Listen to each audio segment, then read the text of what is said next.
Hoy vamos a desfilar entre peleas de almohadas, quemas de pianos y pingüinos alistados, mientras descubrimos las tradiciones militares más extrañas de la historia.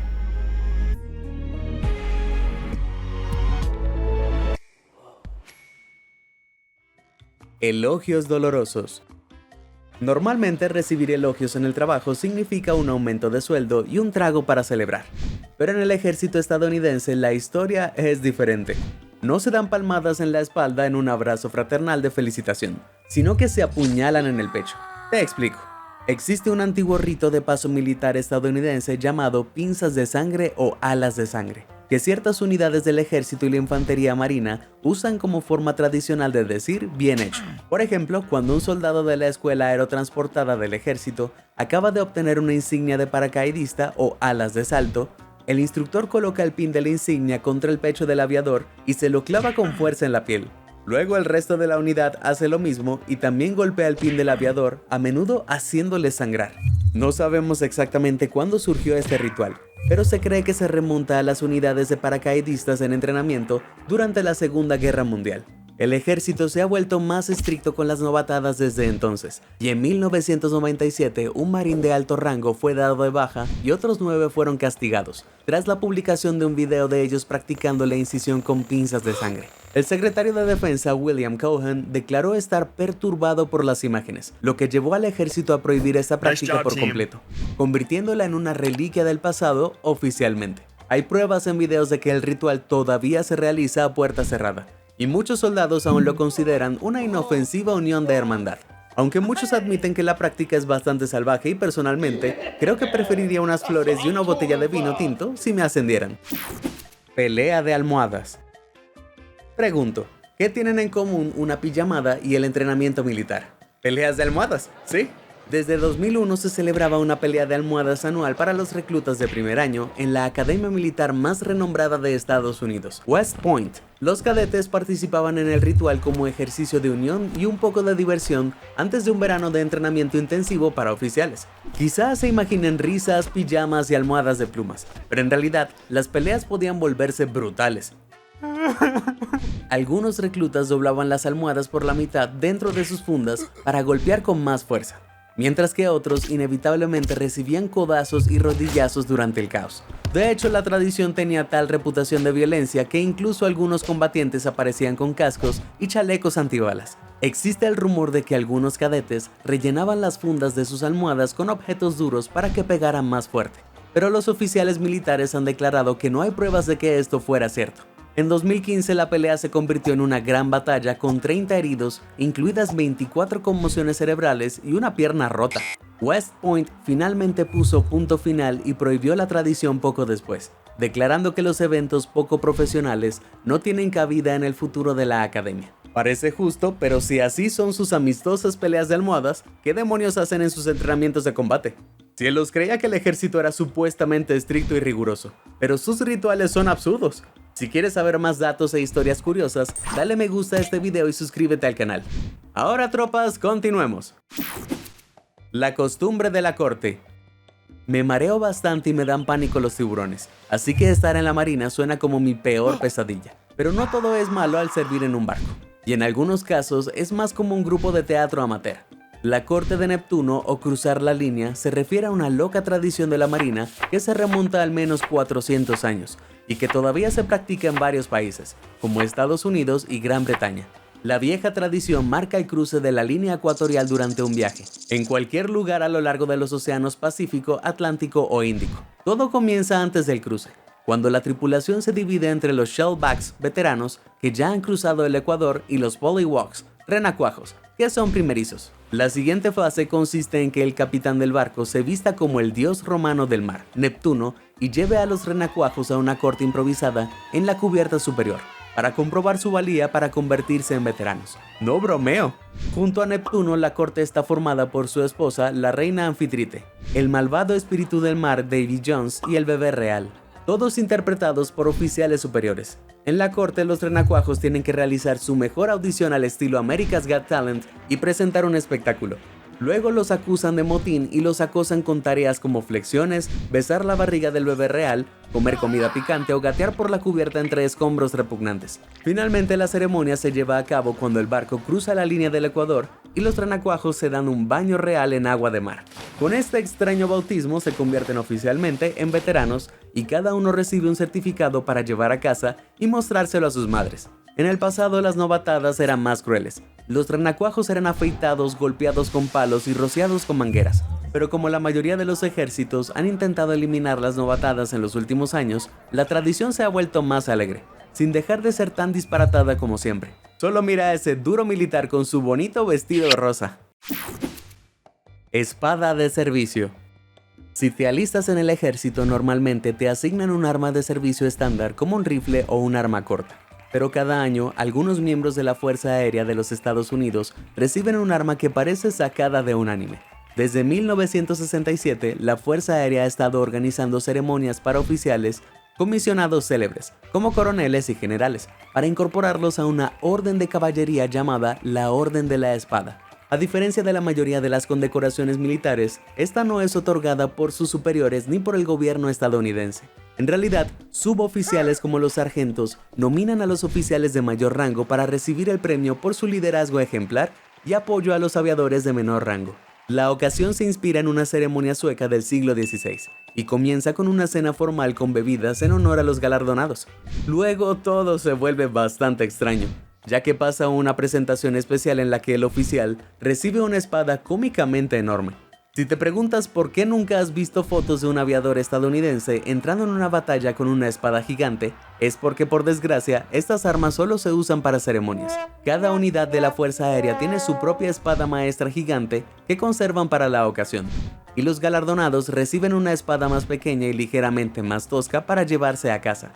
Aún así es bastante genial, pero personalmente me gustaría tener esa enorme espada colgada orgullosamente sobre mi chimenea, no una versión pequeña y menos elegante en un marco. The Goat. Cuando piensas en la guerra animal, probablemente te imaginas poderosos caballos de guerra y perros detectores de bomba. Pero, créelo o no, las cabras han servido con valentía en el ejército británico desde 1775. Esta historia comienza en la batalla de Bunker Hill durante la Guerra de la Independencia de Estados Unidos, cuando una cabra entró en el campo de batalla y guió al regimiento de los fusileros reales de Gales hacia un lugar seguro. Gracias a la heroica acción involuntaria de la criatura, los fusileros adoptaron cabras como mascota, y en 1844 la reina Victoria les regaló una cabra real cachemira de su propio rebaño. Funcionó como miembro activo del regimiento con su propio rango hasta su fallecimiento y fue reemplazada por la reina. Desde entonces, los fusileros siempre tuvieron una cabra real en sus filas, cuando el regimiento se disolvió y se integró en el primer batallón real de Gales en 2006. La tradición continuó. El cabo primero William Windsor sirvió en el regimiento de 2001 a 2009, participando en desfiles, ceremonias y en general representando a todas las cabras del mundo. Incluso le daban una ración de 2 cigarrillos al día que consumía y un poco de Guinness como suplemento de hierro. Sin embargo, en junio de 2006, mientras el batallón estaba en Chipre, Will se metió en problemas. No logró mantener el paso durante un desfile conmemorativo del cumpleaños de la reina Isabel e intentó dar un cabezazo a uno de los tambores que marchaban. Como resultado, fue acusado de desobedecer una orden directa y degradado al rango de fusilero, lo que significa que los soldados de menor rango ya no estarían obligados a saludarlo. Tras esta caída de desgracia pública, un grupo canadiense defensor de los derechos animales protestó por la degradación, y 2 meses luego Will fue legítimamente ascendido de nuevo a su alto cargo. Tras 8 años de servicio, William se retiró al zoológico de Whipsnade en 2009 y fue reemplazado por una cabra real cachemira de 5 meses, llamada William Windsor II. ¡Qué ingenioso!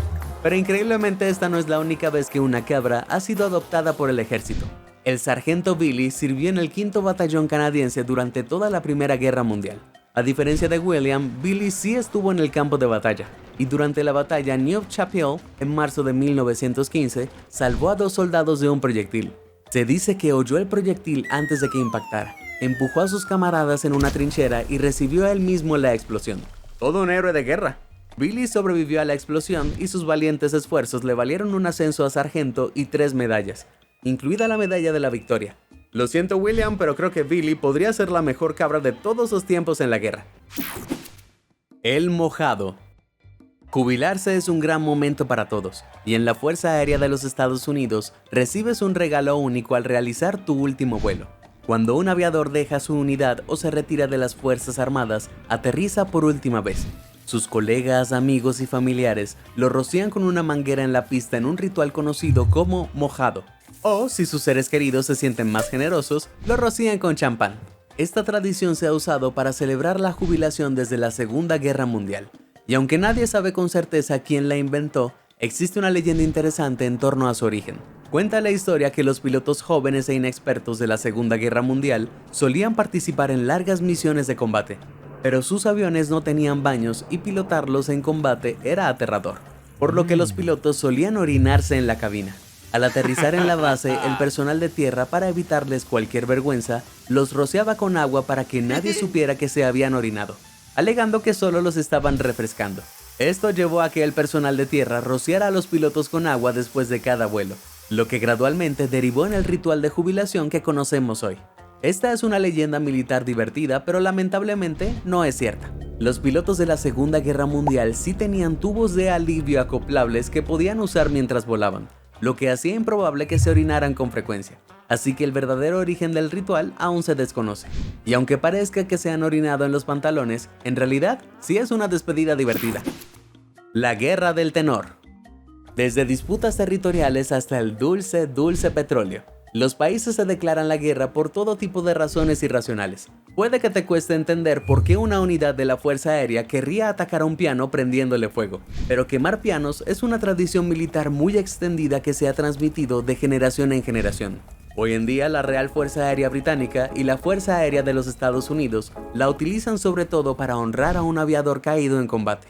También se utiliza para conmemorar otras ocasiones tristes, como en 2014, cuando el 65º Escuadrón de Agresores de los Estados Unidos quemó un piano tras la desactivación de su unidad. De igual forma, la cuarta ala de cazas de la RAF quema uno cada año para conmemorar la batalla de Inglaterra durante la Segunda Guerra Mundial. El ritual es bastante singular, y nadie sabe con certeza su origen, por lo que existen varias leyendas en torno a él.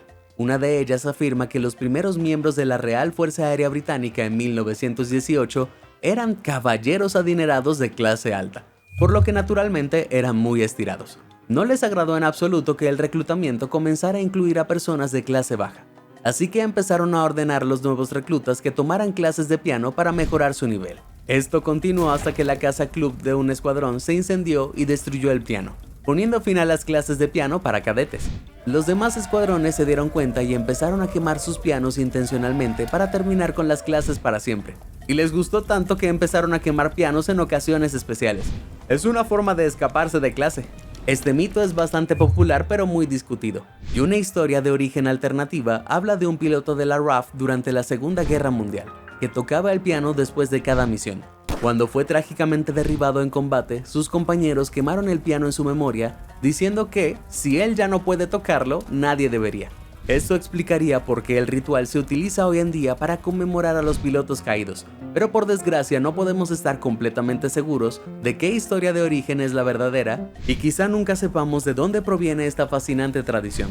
Oye, quizá todos los pilotos simplemente sean pirómanos. La Marcha de los Pingüinos.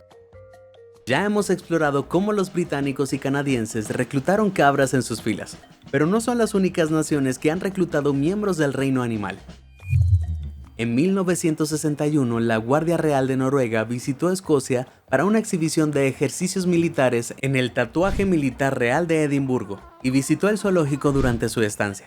El mayor Niels Egelian admiraba a los pingüinos, diciendo que su andar le recordaba a los soldados marchando. Fue amor a primera vista, y cuando la Guardia Real regresó a Edimburgo en 1972, adoptaron un rey pingüino real como mascota, y lo llamaron Niels Olaf, combinando el nombre del mayor con el del rey noruego Olaf V. El pingüino recibió el rango de cabo segundo y continuó viviendo en su recinto de Edimburgo, hasta fallecer trágicamente ese mismo año. La Guardia Real seleccionó a un segundo pingüino para que adoptara su nombre y rango, antes de visitarlo y ascenderlo cada vez que regresaban a Edimburgo. Primero a cabo en 1982, luego a sargento en 1987. Increíblemente fue nombrado caballero en una visita de 2008. y para cuando el segundo pingüino falleció y un tercero adoptó el título, habían sido ascendidos tantas veces que alcanzó el rango de mayor general en 2023. Esto le otorgó el tercer rango más alto de todo el ejército noruego. Actualmente Nils Olaf III se pavonea por su recinto con su título oficial de Mayor General Sir Nils Olaf III, varón de las Islas Bouvet y mascota oficial de la Guardia Real de Noruega. ¿Sí? ¿Qué pingüino tan especial? Es tan querido que los soldados le envían pescado y tarjetas navideñas cada año, y por si fuera poco, incluso tiene su propia estatua de bronce fuera del recinto. Tal vez sea el pingüino más famoso y condecorado del mundo. Subiendo al monumento. Las escuelas y universidades a menudo presumen de tradiciones únicas que resultan increíblemente extrañas para quienes no las conocen. Las academias militares no son la excepción, y al final de cada año, la Academia Naval de los Estados Unidos en Maryland organiza un evento en el que todos los estudiantes de primer año deben trabajar juntos para subir a la cima del monumento Herndon, de 6.4 metros de altura. Después deben recuperar un sombrero de copa Dixie de primer año que se ha colocado allí y reemplazarlo por uno de un estudiante de último año. El monumento lleva el nombre del comandante de la Armada William Lewis Herndon, quien se hundió con el USS Central America cuando este se enfrentó a un huracán en 1857. Se dice que poseía la disciplina, el trabajo en equipo y el coraje necesarios para un marinero, por lo que desde 1940 los estudiantes de primer año han llevado a cabo la tradición para demostrar que ellos también poseen estas cualidades. La lisa superficie de granito no tiene asideros, así que los estudiantes deben formar una pirámide humana para alcanzar la cima. Pero eso es solo la mitad del desafío. Desde 1949, los estudiantes mayores han estado engrasando el monumento con 90 kilos de manteca vegetal, asegurándose de que los de primer año se resbalen. En 1972, el obelisco no estaba engrasado, y los estudiantes establecieron un récord de tiempo de ascenso con un veloz 1 minuto y 30 segundos, pero normalmente toma mucho más tiempo, y el ascenso más lento fue el de la clase de 1998. Los estudiantes de último año pegaron cruelmente el vaso de papel al obelisco, haciéndolo mucho más difícil de derribar. Como resultado, los de primer año tardaron exactamente 4 horas, 5 minutos y 17 segundos de arduo trabajo antes de finalmente reclamar su premio. Tradicionalmente se cree que el estudiante que logre recuperar y volver a colocar el sombrero será el primero de la clase en alcanzar el rango de almirante. Por más tonto que parezca, este ritual es increíblemente importante para los de primer año, y algunos creen que el destino militar realmente está determinado por el Dixie. Baile libre. De niño, mis amigos y yo solíamos ajustar cuentas con elaboradas batallas de baile en el patio. Pero quizá te sorprenda saber que los militares indios y pakistaníes hacen algo similar, y de hecho han adoptado la batalla de baile como un ritual diario. Sus orígenes se remontan a 1947, cuando el Imperio Británico se retiró de la India tras 300 años de ocupación colonial. Los británicos trazaron las fronteras que dividirían la India británica en dos países, Pakistán de mayoría musulmana e India de mayoría hindú. Desde entonces, ambos países han vivido numerosos conflictos, ya que han luchado por la religión y disputado territorios. Pero entre todo el derramamiento de sangre, destaca la peculiar tradición, la ceremonia fronteriza Atari Waga. El evento comenzó en 1959, cuando ambos gobiernos acordaron realizar un ejercicio militar diario en la frontera entre la ciudad india Amritsar y la pakistaní Lahore. Inicialmente se trataba de un procedimiento sencillo y funcional, en el que se arriaban ambas banderas y se cerraban las puertas fronterizas, pero con el tiempo se ha vuelto más elaborado a medida que los países han intentado superarse mutuamente en sus demostraciones de fuerza. Hoy en día la ceremonia incluye soldados de ambos países gritando, marchando y realizando patadas altas vestidos con uniformes extravagantes. De ambos lados, espectadores orgullosos apoyan con entusiasmo a sus tropas, hasta que la ceremonia concluye con la bajada de las banderas y el cierre definitivo de las puertas. Aunque el duelo de baile es tradicionalmente una muestra de rivalidad, también se ha convertido en un símbolo de respeto mutuo, ya que en 2010 se incorporó la sonrisa y el apretón de manos entre los guardias. Esto demuestra que el baile realmente une a las personas, y de hecho creo que deberíamos reemplazar todas las batallas militares por duelos de baile. Menos sangre y más baile. Bromas a soldados. Al igual que un hermano mayor molesto, los soldados experimentados suelen disfrutar gastarle bromas a los nuevos reclutas y pueden ser muy creativos. En 2014, un usuario de Reddit compartió que en su base militar estadounidense, de la que no reveló el nombre, los soldados estaban bastante aburridos, así que desarrollaron la tradición de ordenar a los nuevos cadetes que ayudaran a probar el radar de la base. Para asegurarse de que el radar funcionara correctamente, los envolvían de pies a cabeza en papel aluminio con pequeños agujeros para los ojos. Luego les daban walkie-talkies y les indicaban que corrieran por toda la base agitando los brazos para que sus superiores pudieran rastrear sus movimientos con el radar.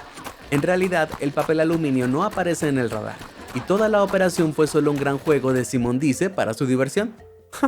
Que los soldados de papel aluminio reciban órdenes como si fueran Sims nunca dejará de ser gracioso. Esta es una costumbre peculiar que parece una broma colegial, pero sorprendentemente no lo es. El ejército obliga a afeitar su boina con una navaja y agua, igual que a afeitarse la barba. Diversos ejércitos de todo el mundo usan boinas, especialmente en unidades del ejército y la fuerza aérea como parte de su uniforme. Cuando se les entrega, a menudo se les obliga a mojarla y afeitarla hasta que el patrón del hilo se ve mucho más definido y desaparecen todas las molestas pelusas. Esta práctica le da al militar una apariencia mucho más pulcra y elegante. Mientras esté mojada, también es buena idea moldearla a la medida de la cabeza, ya que suele llevarse con una pendiente hacia la oreja derecha. Moldearla y afeitarla mientras está húmeda garantiza que se mantenga en su lugar durante todo tipo de maniobras militares, ejercicios de entrenamiento y desfiles. Un usuario de Reddit cuenta que se negó a hacerlo, y señaló que se veía predeciblemente horribles en su foto de graduación de 2021. Cuando pasó por el entrenamiento de unidad del ejército de los Estados Unidos. Sin embargo, sí notó que muchos compañeros soldados dedicaban demasiado tiempo a dar forma y a afeitar sus boinas. Sí, yo tampoco quisiera gastar mi energía afeitando un maldito sombrero. La cereza del pastel.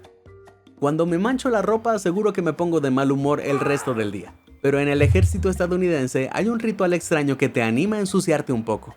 En algunas unidades de paracaidismo del ejército, como la 82ª División Aerotransportada, es tradición llevarse un pastel de cereza Hostess en el bolsillo al saltar por primera vez después de terminar el entrenamiento.